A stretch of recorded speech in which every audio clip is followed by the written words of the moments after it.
केंद्र और प्रदेश सरकार की नीतियों के खिलाफ मजदूर संगठन सीटू और किसान सभा द्वारा शनिवार राजधानी शिमला में प्रदेश सचिवालय के बाहर धरना प्रदर्शन किया गया। 3 दिन तक धरना प्रदर्शन राज्य सचिवालय के बाहर जारी रहेगा।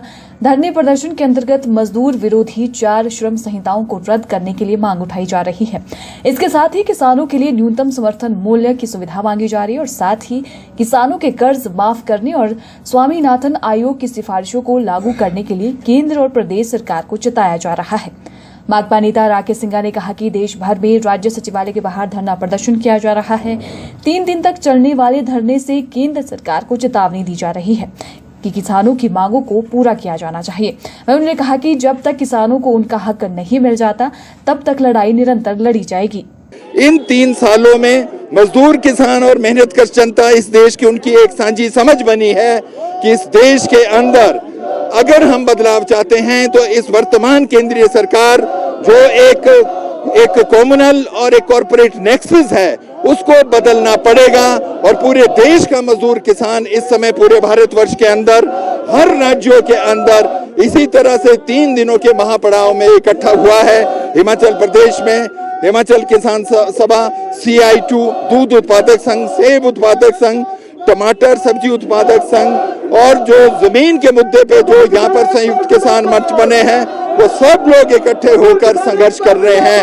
ये आज 3 दिनों तक ये पड़ाव चलेगा। ये प्रदर्शन आज ही नहीं है, कोई राज्य ऐसे छूटा नहीं है हमारे देश के अंदर जहाँ राजभवनों के आगे या सचिवालय के आगे ये मोर्चेबंदी की गई।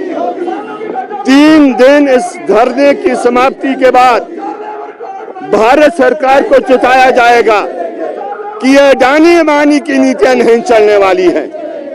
आज देश की जनता जो है, खास तौर पर किसान मजदूर है, बहुत संकट के दौर से गुजर रही है, बहुत पीड़ा में है, बहुत दर्द है और ये पीड़ा और दर्द हिमाचल प्रदेश के अंदर भी है। उसका कारण है कि हिमाचल प्रदेश में एक अलग किस्म की परिस्थिति है। हम एक पीड़ा से गुजरे हैं पिछले दिनों में, मकान नष्ट हो गए हैं, बड़ी खतरनाक किस्म की त्रासदी आई है और भारत सरकार ने हमारा चुवन्नी तक नहीं दिया, चुवन्नी तक, यहाँ तक कि हमारी त्रासदी 7 जुलाई को आई। हमारी सरकार ने कुछ घोषणाएं की, जो भी घोषणाएं धरती पर नहीं उतरी। लेकिन आज मैं दुख से कह रहा हूं, बड़े दुख से, 12 जुलाई को जो नॉर्म्स है, SDRF के नॉर्म्स है, जो स्टेट डिजास्टर रिस्पांस फंड के जो नॉर्म्स है वो घटा दिए। भारत सरकार जानती थी कि पहाड़ में रहने वाला जो हिमाचली है वो पीड़ा के दौर से गुजरा है और नॉर्म को घटाया गया। ये नहीं समझते कि हमारी पीड़ा किस प्रकार की है।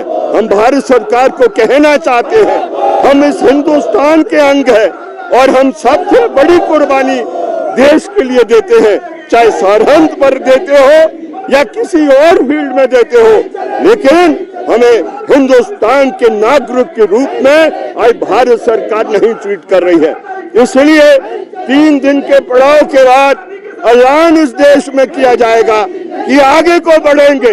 ये संघर्ष आगे बढ़ेगा और तब तक बढ़ेगा जब तक किसान मजदूर इन नीतियों को पलटकर उन नीतियों को इस देश में लागू नहीं करेगा जो किसान और मजदूर के पक्ष में नीतियां होने वाली है। इसलिए हमने यहाँ पर ये मोर्चा लगाया।